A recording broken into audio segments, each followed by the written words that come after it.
Paula, nice seeing you again. Oh, good to see you too. Oh, you look great. As do you. Okay, thanks so much. Take a seat. Of course, thank you.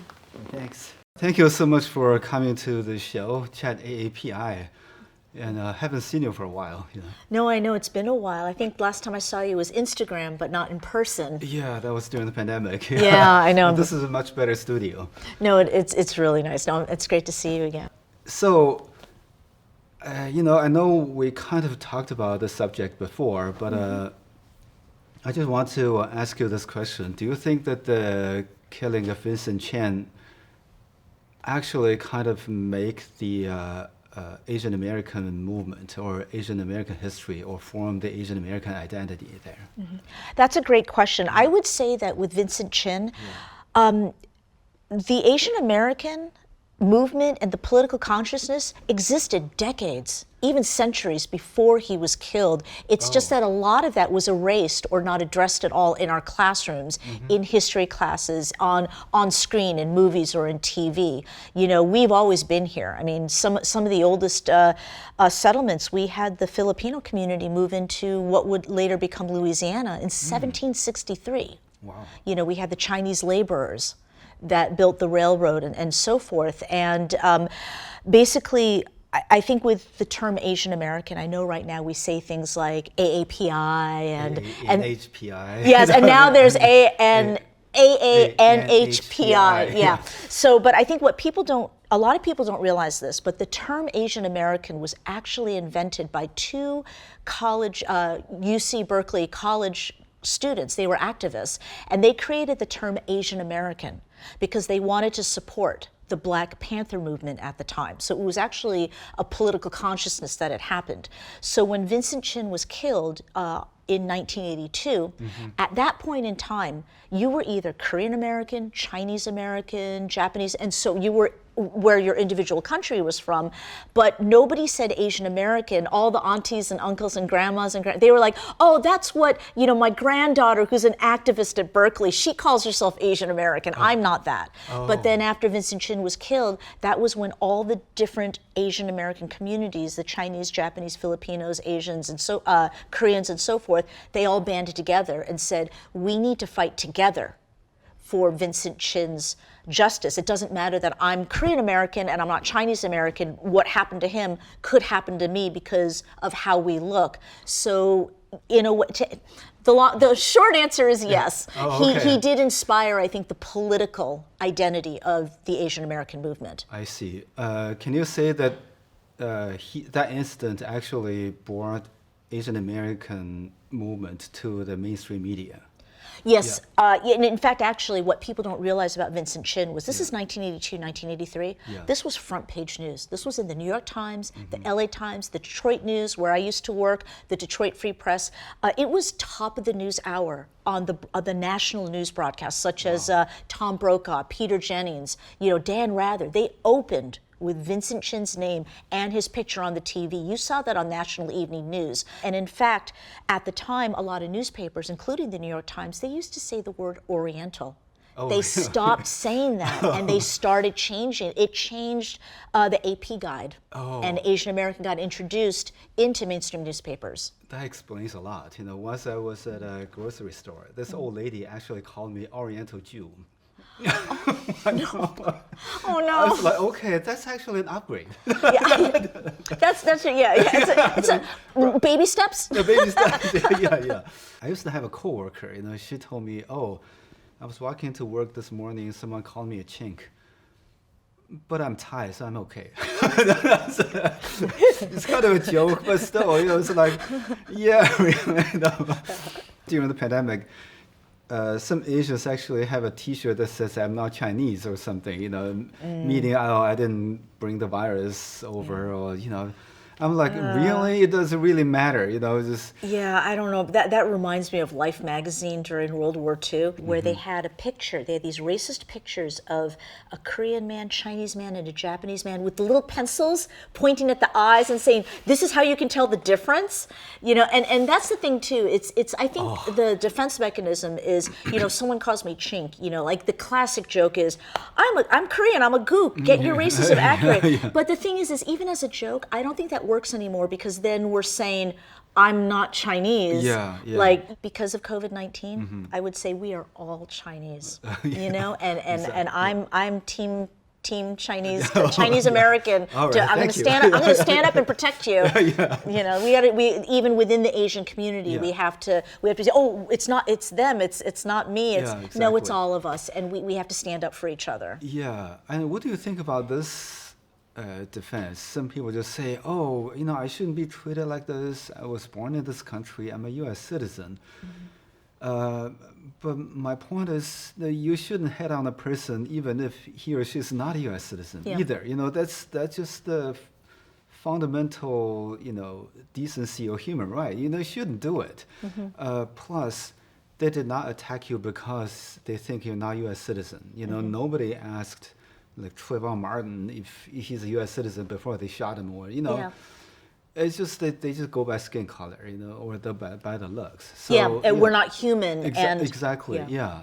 So it's important to remember that it's not because, you know, your citizenship or your legal status. It's just because your race. I remember you also told me the story about Vincent Chin's parents and grandparents. You know, that story is quite amazing too.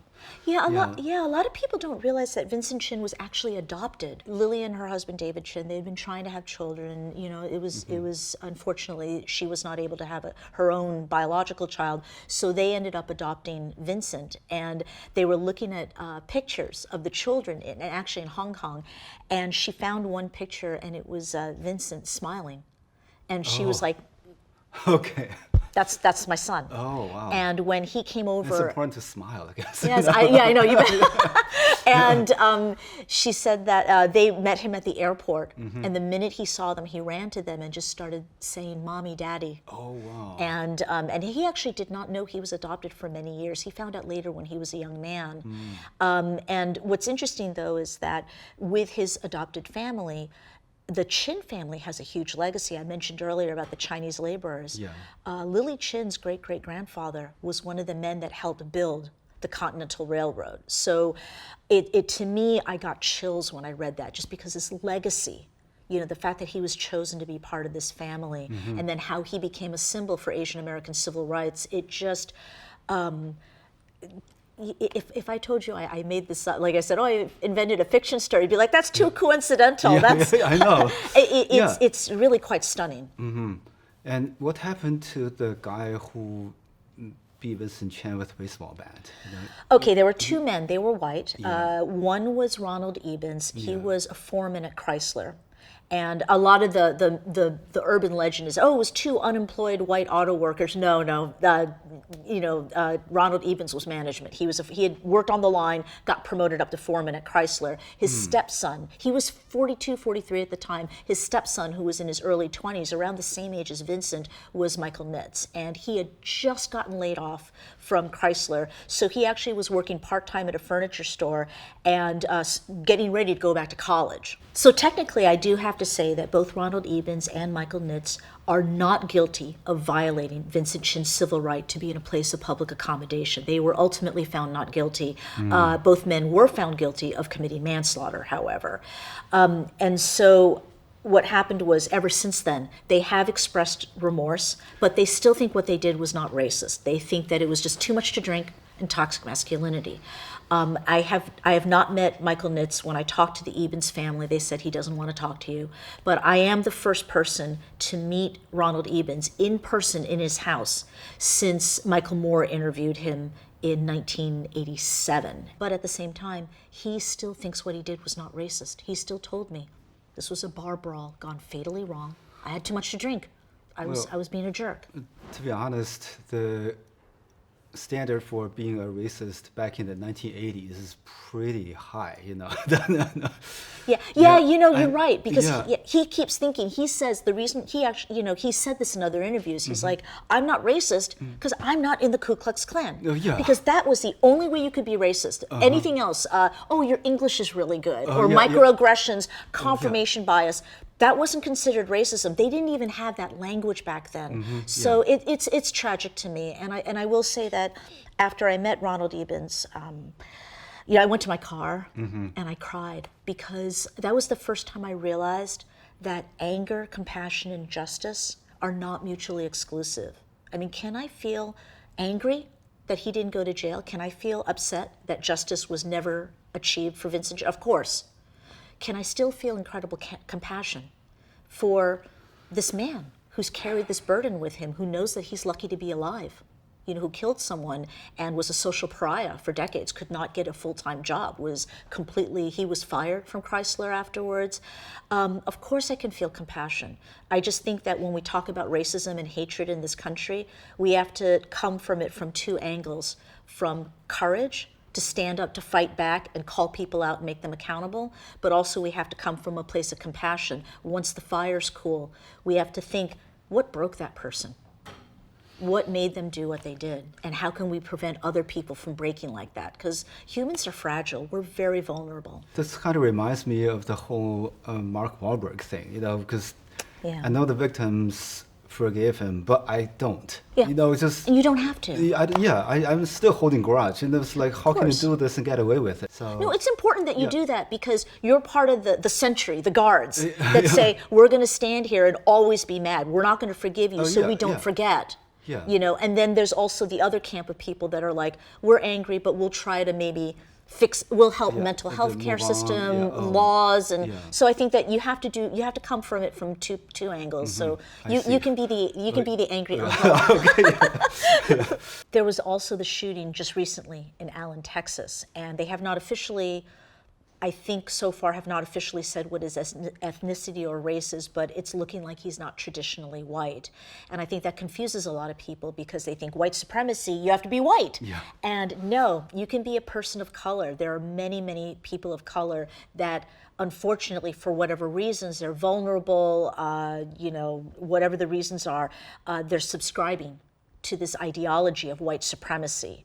And there's another thing, I think, with the two shootings that you mentioned, there's also the concept of Asian rage, the way traditionally we suppress a lot of stuff. Yeah. And then it comes out, the lack of proper mental health care for Asian Americans, especially immigrants or people that maybe are not fluent in English. And then there's cultural barriers. So it's very, very complicated. I know.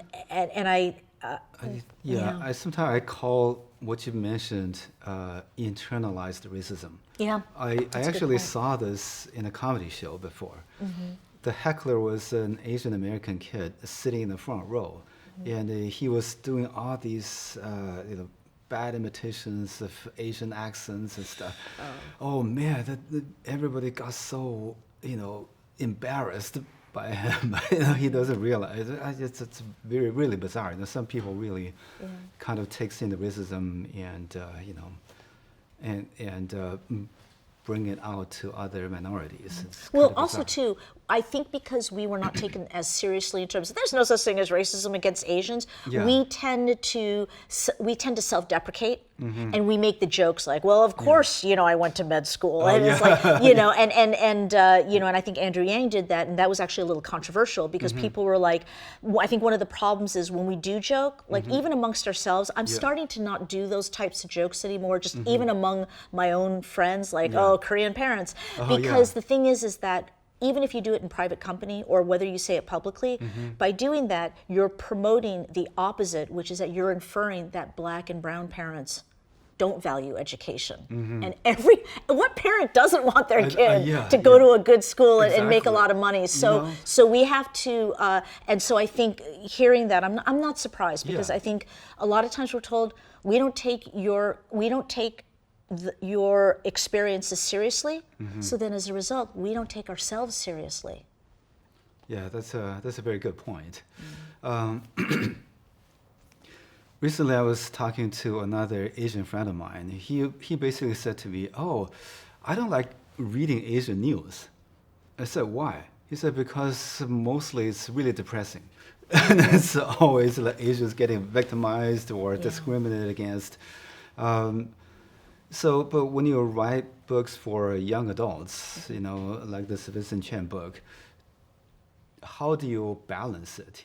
You tell the facts, but not depressing them too much. Yeah, that's a good point. I always say that unfortunately history is always going to repeat itself. That's why we're in this endless cycle of mass shootings, of racist hate crimes.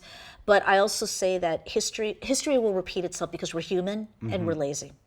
But as history repeats itself, so does hope.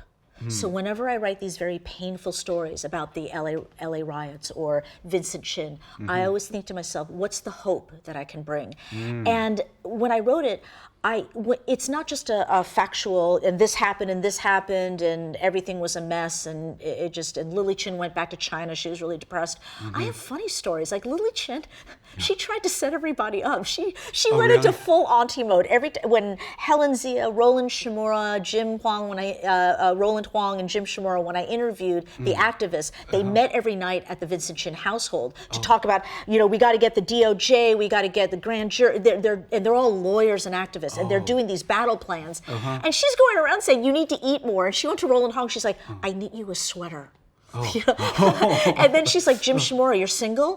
What about this activist? You should be going out with, and they were like, Mrs. Chin. So she was still full auntie mode, and she laughed. She was a very positive, very sweet, just the auntie that you love, the mother that you love, just the friend that you love. And with the other activists, with Helen Zia, I talked about her amazing childhood and what got her to go to the place that she did to become, such a preeminent activist and so forth. So that's what I do. And I would say too, the other thing in the Vincent Chin book, it's not just about Vincent Chin, it's told from the point of view of Jared Liu. And he was a young photographer I met. Okay. And when, at the time, Corky Lee, who I interviewed, because he took pictures of the 1983 Justice marches. Yeah. And he's a very famous Chinese-American photographer. Yeah, he was on Google, right? Yes, yeah. Corky Lee Day, because Corky he sadly, Lee. passed away from, he died from COVID-19 in 2021. And it was a great loss and very heartbreaking. But before he died, when I was working on my book and I was interviewing him, he said, when you go to Detroit to do your research, hook up with Jared Liu. He's a young photographer I mentor, and he's related to Vincent Chin. So when I met Jared and we were taking pictures, I said, hey, I want to interview you. Corky says you're related to Vincent Chin. Okay. And he goes, sort of. And I said, what do you mean? And he goes, well, my mom is Vicky Wong, the woman who was supposed to be married to Vincent Chin, because Vincent Chin was killed on the night of his bachelor party. So on the day of his wedding, his bride, Vicky Wong, and all their wedding guests and family, they attended his funeral instead of his wedding. And I know, Man, but there's a lighthearted side. I know. Yeah. Wow, I just went dark again. Yeah. But there is. That's part of the story, the history. Yeah. Maybe, yeah. And people don't know about her point of view. So when I interviewed Jared, I was like, oh my God. And so he said that in 2012, it was the 30th anniversary. His cousin calls him, and he goes, dude, don't talk to your mom. Today's that big anniversary. What, that guy? And Jared was like, what guy? What anniversary? And his cousin said, Vincent Chin. And Jared was like, who's Vincent Chin? Ooh, he doesn't even know? He was in his mid-20s, so and his cousin went, oh, just Google him. So he Googled him, and the first thing to pop up was a Detroit newspaper article featuring a young photo of his mother, arm in arm, with Vincent Chin for their engagement party. Wow. And Jared told me I recognized my mom immediately. So part of my book is also a hopeful story of a young man reaching out to his mother to unearth this tragic secret past that she hid from him because she thought it would protect him. And instead, it's about him reaching out and saying, Mom, I'm here to share the burden with you and to help you, overcome this grief. You're not on this journey alone of healing. So that's kind of the positive. And in a way, Jared represents the high school reader that reads my book who doesn't know about Vincent Chin, because he's finding out about Vincent Chin too in his research. And I do want to say the other positive thing, it's not in the book, but it happened later. Jared, and I am his proud Korean auntie. He is now at Yale getting his MFA in photography. And following in Corky Lee's footsteps, the next generation of Asian American photographers. And he did an art piece on Vincent Chin that is hanging up at the National Gallery at the Smithsonian in Washington, D.C. And I had the honor of seeing that photo last year. So I found that's also, see, it's at the end, it's about hope. Yeah, So, okay. What do you think is the legacy of that incident in terms of what we're seeing today? I mean, at least in 2023, people are saying, hey, look, Asians are getting Oscars, we're becoming CEOs of corporations, and we're mayors of different cities, presidential candidates. Do you think Asian Americans or the AA NHPI community has achieved full equality? No, absolutely not. In 2023? No? We got a long way to go. I mean, it is great, the Oscars, we have President Kamala Harris, we have, and K-pop, K-dramas, kimchi, I don't know. But we've made a lot of progress, but it's not enough. And when you look back at the scale of things, this stuff should have happened decades ago. So to me, it's not like, look at all this progress. I'm like, we should have done this. This should have, I'm still getting called chink. It's because of the pandemic. I'm sitting there going, really? It's 2023 and it's still like it's 1984. So no, we still have a very long way to go. Having said that, I am grateful for the progress we have made, because I do think that, I'm a Gen Xer. So I think that for Generation Y, Generation Z, Generation Zygote, and the millennials and all of that, they're our future hope, because a lot of them are seeing, they're not only learning about Vincent Chin and about racism, anti-Asian racism and xenophobia, but they're also learning about positive things that we've done, that just regular movies like Everything Everywhere All at Once. It's just a fun sci-fi movie. Like that's awesome. That's a mother-daughter story. Exactly. It's not really about racism, and it's just we're seeing more examples of us just in a regular universal point of view, which I think is good. And also, what's important is there are more and more states that are requiring students to learn Asian American history now. That's a big progress. I know like New Jersey just passed a law, but I'm pretty sure there are going to be more and more states that's going to do this. Otherwise, it's very hard for us to make our case. Yeah. I remember. I did a show for Andrew Yang's campaign and mentioned the Exclusion Act. And afterwards, there were literally audience members came up to me and said, oh, thank you so much for talking about that. I didn't know you guys had this Exclusion Act. They have no idea.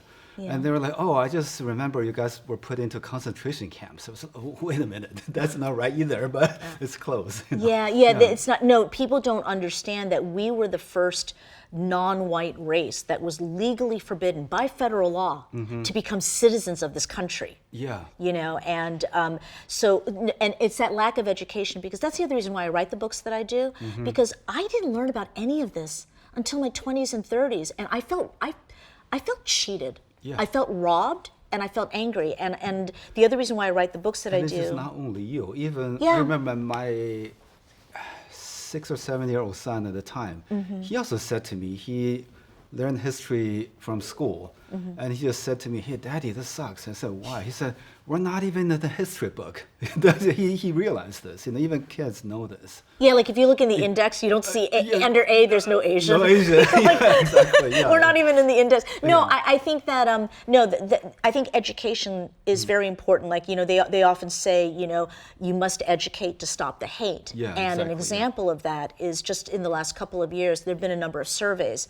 There was a survey that came out about 2 years ago, where 1 out of 4 Asian American Pacific Islander high school students and elementary school, like children, K through 12, they reported that they had been either verbally or physically harassed or bullied because of the coronavirus COVID-19 pandemic.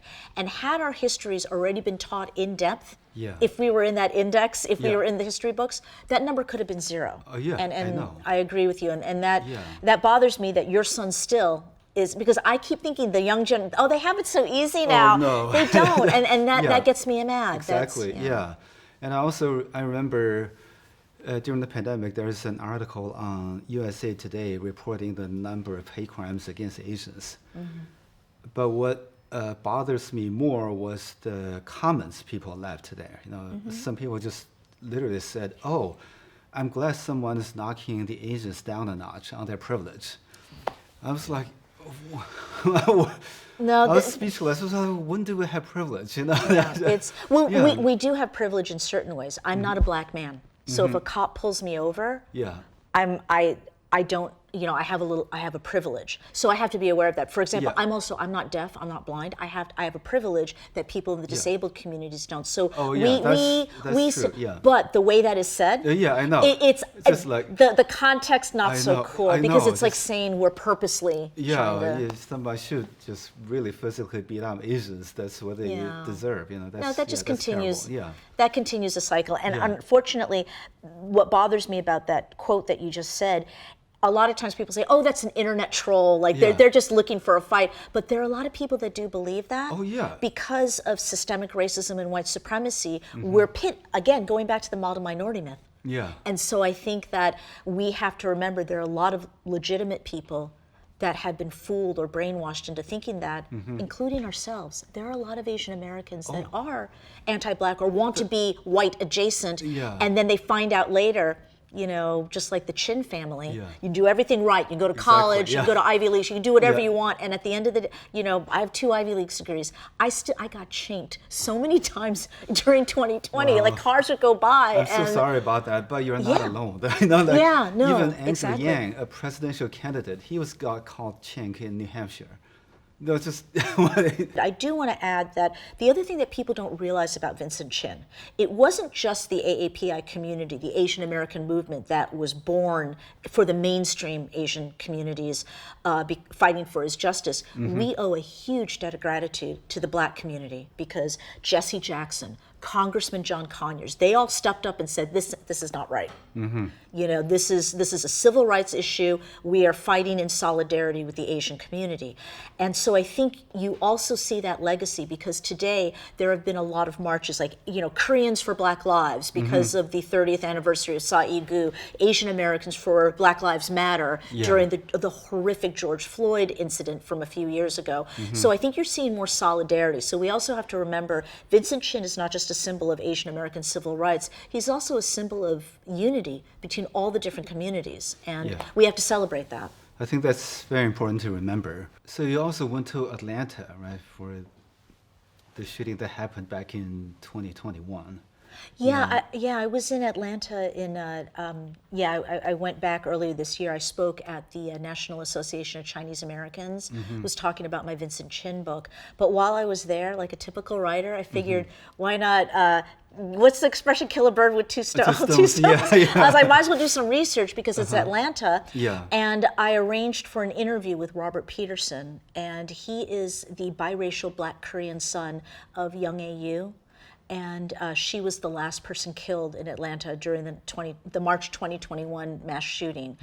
And so I wanted to interview him for my LA Riots book about Korean and Black relationships and solidarity and so forth. So I drove to all 3 spas with him as my passenger, and it was haunting and really, it was really hard because when you The spas are still operating, right? yeah, one actually 2 are closed and are being remodeled and turned into something else. But the first spa is actually still it's still there, but it's owned by a new company. I see. But it was really shocking to see how the first spa is like 20 miles away from the other 2 spas. Wow. And then when you go to the other 2 spas, they're across the street with the divider. So you have to park here, kill everyone here, get in the car, drive all the way around, do a U-turn to go to the other side. And in doing so, the killer went past 2 or 3 exotic dance nightclubs that cater to white and Black clientele. So when the sheriff said, oh, it wasn't a racist hate crime, he was just having a bad day, he specifically targeted Asian spas.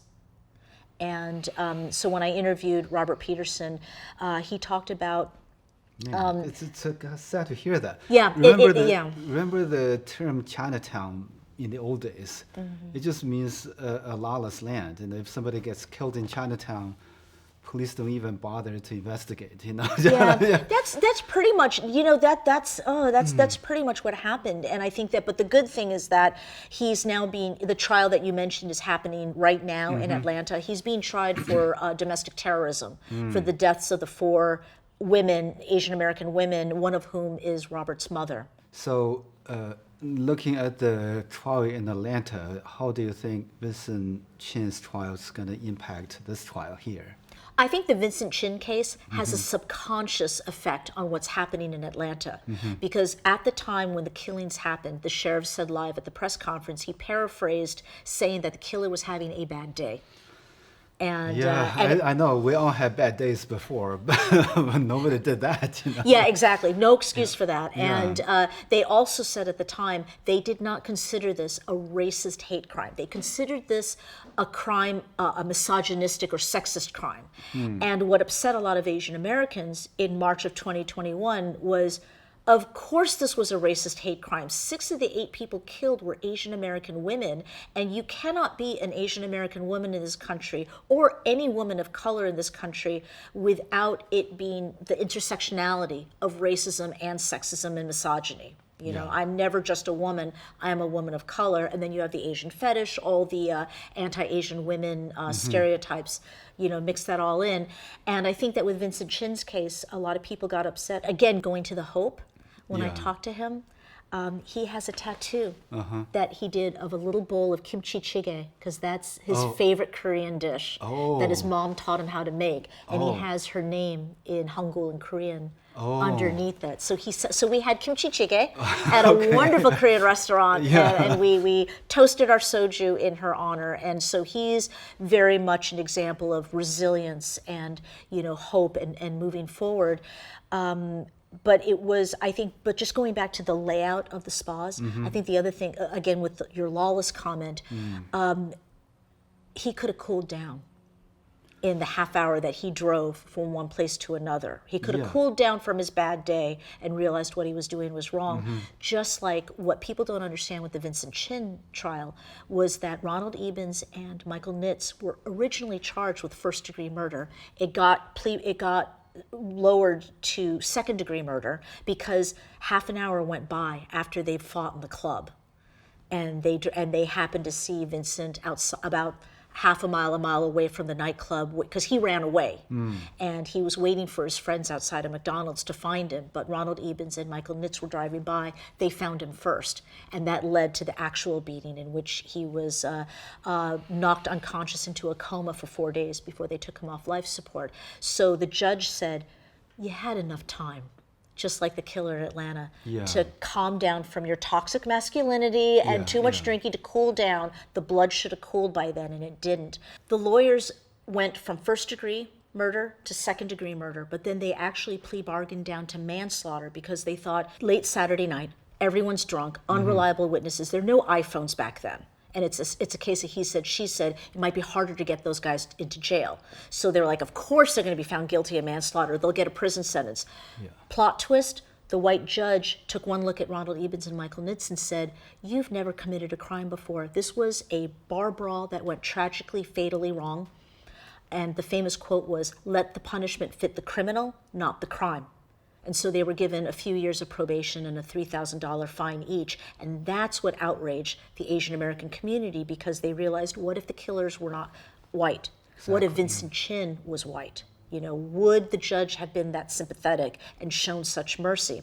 And it's very similar to what happened in Atlanta, where the sheriff said, oh, the killer was having a bad day, even though he drove 20 miles to the next two spas. People always thought Vincent Chin's trial has a lot of impact on the Asian American community, but very little did we know they also impacted the judicial system. You know, that's very impressive. In March 1983, when they had the hearing, Lily Chin's family was not informed that the hearing was taking place, and there wasn't a prosecutor present. So the judge had limited information. He was just facing the 2 killers and their defense team. So he had limited information on what to base his sentencing on. So because of that, and because of other similar cases, Vincent Chin's case had an effect on Michigan law, because now, today, prosecutor has to be at every hearing in Michigan. No excuses. The family of the victim must be told of when the hearing is, and they are now allowed to give an impact statement. Wow. That maybe the judge could have heard back then, that could have actually prompted an actual prison sentence. And then the final thing is that in the state of Michigan, you cannot plea bargain down from second-degree murder to manslaughter. Wow. So although we lost the case and it was a tragedy for Vincent Chin's family. It's not for the families today. So Vincent Chin's case matters today and has that legacy in the land of the law. Wow, that's really amazing.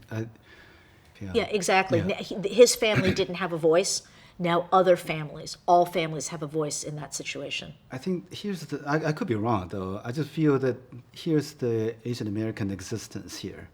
We don't have white privilege, and we don't have the benefit of affirmative action either. But whenever there is race riot, Asian convenience stores get looted. You know that?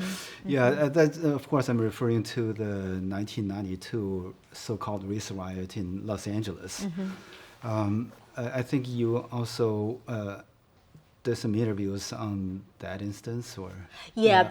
And it's a problem that still happens today, and even before 1992 there were tensions between a lot of the Asian American store owners, who many of them happened to be Korean American, and the black community, not just in LA, but there were problems of violence and on both sides. In Chicago, in New York, there was a famous example in New York that happened, I think 1991, just right before it. And my book looks into a little bit of the systemic reasons why. And I think part of it has to do with, you have the Asian American immigrant believing in the American dream of wanting to be white adjacent, and not realizing that in trying to achieve that white adjacent American dream, they're promoting and perpetuating anti-blackness. At the same time, the people in the black community, there are not everybody, but they were fed anti-Asian xenophobic stereotypes. So then they look at the Korean American or the Asian American store owners coming in saying, you know, why are you trying to exploit us with these high prices? You know, you don't even live in our neighborhoods, you don't support us, and you know, you're just trying to make it so then you can move to a nice, safe white neighborhood. So there was a lot of antagonism, and then you have the language barrier. So it's very complicated. And then there's food deserts, you know, on top of it, the black community. Wait a minute, what is a food desert? Oh, food desert. Okay, so what happened was LA, Yeah. you know, we talk about segregation in the South. We talk about, you know, sunset laws and how the South is really. California's worse because our racism is very cleverly hidden. Our DMZ, or our segregation, are the highways. They built the 10 to split South and North Los Angeles to make it easier for white people to get to certain supermarkets without having to go through black neighborhoods. And what happened was the food deserts that happened because of this, many majority black neighborhoods and also most communities of color, they were 20 to 30 miles away from the closest Vons supermarket. Jesus. Or whatever the major chain was. Or even further away from voting booths. No, exactly. And so that food desert, you then have cheaper rents. You have poor Korean immigrants where they're denied bank loans on the color of their skin too. So the only places they can buy with cash are these abandoned liquor stores.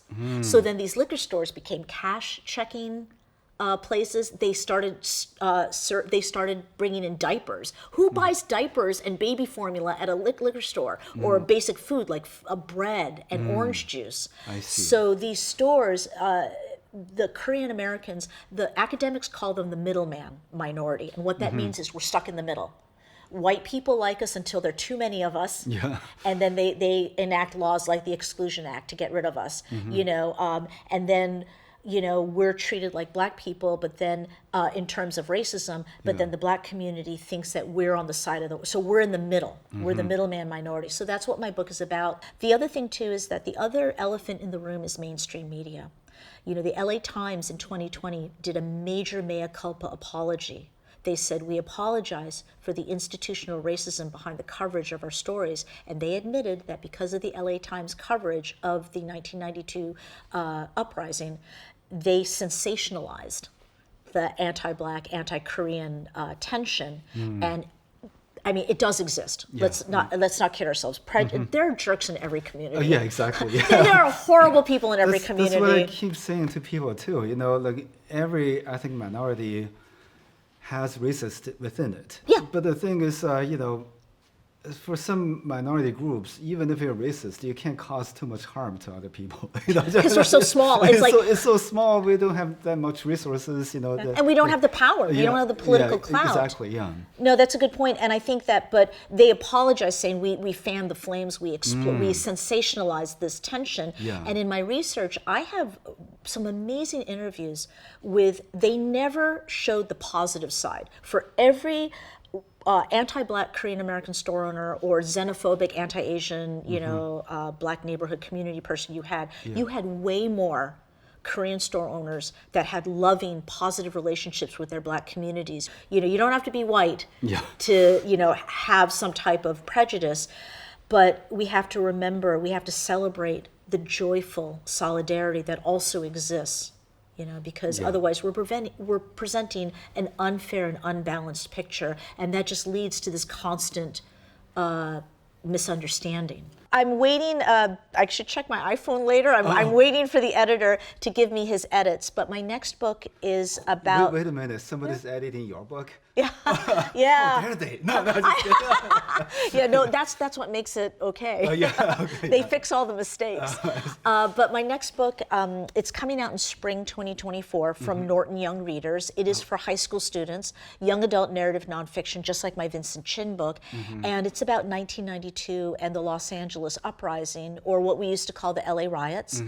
And I had the privilege of meeting and interviewing the families of Edward J. Song Lee, who was the one Korean American teenager who was killed trying to defend a store during the siege of Koreatown, and also the family of Latasha Harlins, and also the family of Rodney King. So I'm very grateful and honored. Oh, wow. So my book is about the three families and how they're forever linked because of this great tragedy. And it's called it's a long title. The official title is Rising from the Ashes, Los Angeles, 1992.